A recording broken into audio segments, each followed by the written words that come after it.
Welcome sa Thirst 2.0 na kung saan ay mapapakinggan ninyo ang mga trending topics sa politics, issues sa showbiz. Kaya naman kung hindi pa po kayo nakaka-subscribe, i-subscribe nyo na po yan, and please pakisama naman ang notification bell para lagi po kayong updated sa mga balitang napapanahon. So ayun, pag-usapan natin itong inilabas po ng Inquirer.net kasi nice one po sila dito. Sabi nga po dito, Itbulaga surprises 19 years old Raisa May Dizon with debutante Contilion. So pinakita po dito ng Inquirer.net yung first birthday nitong si Raisa May Dizon sa Itbulaga and yung 19th birthday niya sa Itbulaga. Literal na laking Itbulaga itong si Raisa May. Sabi dito, after not being able to celebrate her 18th birthday last year due to tape and the show fiasco, Itbulaga host surprised Raisa May Dizon with a debutante Contilion this year to mark a momentous milestone of her turning into a lady. On June 12, the host orchestrated an 18-rose dance for Dizon, who's celebrating her 19th birthday this year, featuring her brothers alongside the show male hosts Wally Bayola, Paulo Ballesteros, Jose Manalo, Alan Kay, Joey De Leon, and Vic Soto. Dizon was in tears as she danced with the important men in her life, with her co-hosts including Atasha Mulak crying in the background. Kasi naman, nung isang taon hindi siya nakapag-debut, said Soto. Nagka-exodus, added Alan Kay. The host also prepared a slideshow of greetings for Dizon featuring her fans, real-life friends, and fellow celebrities including Jimmy Santos, Julia Barreto, and Sanjo Marudo, among others. At sabi nga po ni Alan Kay, puro karir no, walang love life. Ako yun ang wish ko sa kanya. 90 na, pwede na yan. Basta para sa akin, 9 years old ka pa rin, added Soto.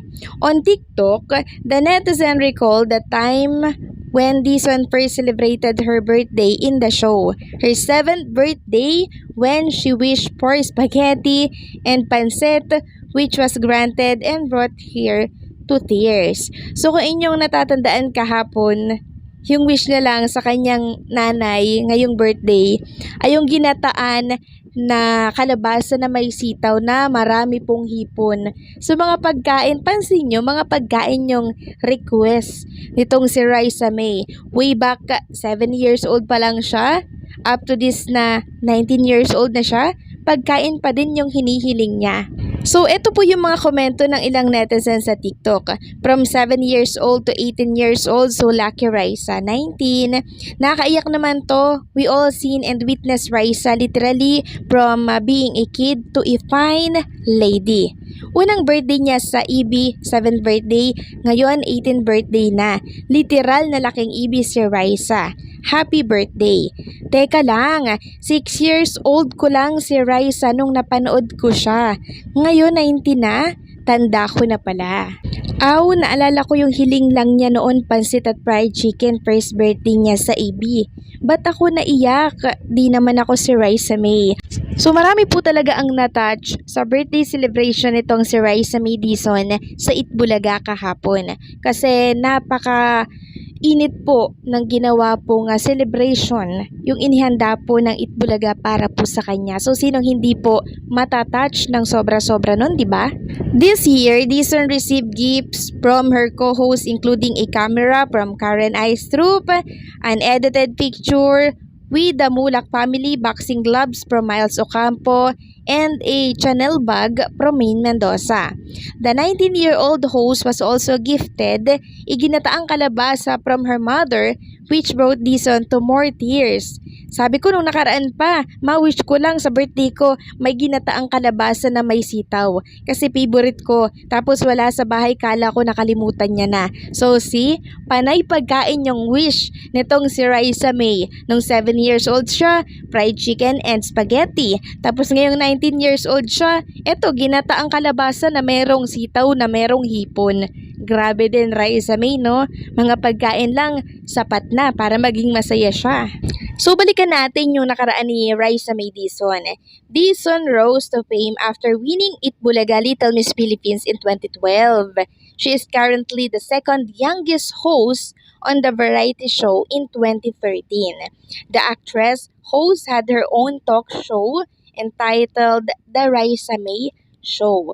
Over the years, Dizon has won award for hosting and acting as she appeared in the film Si Agimat, Si Enteng, Kabisote at Si Ako, My Little Bossing, and Princess in the Palace, among others. So masasabi ko talaga sa pinagdaanan po ni Raisa May Dizon at tinagal niya po si Itbulaga, no, legit dabarkads talaga siya.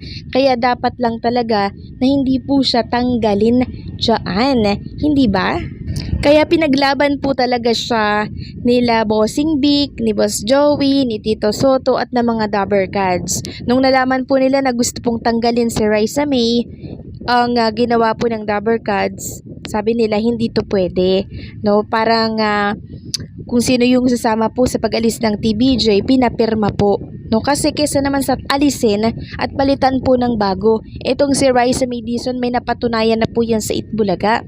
And syempre, napakinabangan nila yung bata tapos ngayon tatanggalin, 'di ba? Sinong hindi sasama ng loob nun?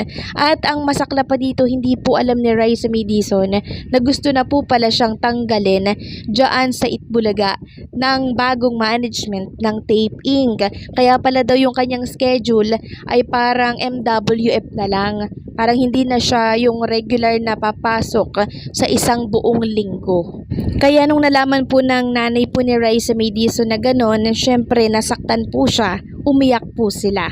Kasi itong si Raisa May kahit bata pa lang to, ano na po yan parang breadwinner na po siya. Siya po yung parang malaki yung sinasahod doon sa kanyang pamilya. Tapos tatanggalin ng ganun-ganun lang kasi pangit daw. So sino ngayon ang natanggal ngayon? Di yung Tape Inc. Kasi nawala sa kanila yung mga legit, yung mga lehitimong dabarkads na bumubuhay ng naturang programa. And samantalang speaking of Raisa May Dizon, umalis po muna siya ng bansa kaya wala pala siya sa Itbulaga kanina, no? And kanina nga, pakatapos sa pinang Itbulaga, nag-IG story po itong si Raisa May Dizon na kung saan nagbahagi po siya ng picture kuha po sa ibang bansa. Makikita dito yung mga pagkalalaking mga tulay at pagkalalaking mga building, and syempre makikita din dito na may bundok. So una kong nasabi, saan kaya to? Sa Taiwan ba to? So sinearch natin at napag-alaman natin na nasa Hong Kong pala itong si Raisa May Dizon. Nagbabakasyon po siya bilang parte ito ng kanyang birthday celebration. Deserve na deserve ng isang Raisa May Dizon na magbakasyon, di ba? So hanggang dito na lamang po ang update natin at maraming salamat po sa pagsuporta at pagsubaybay.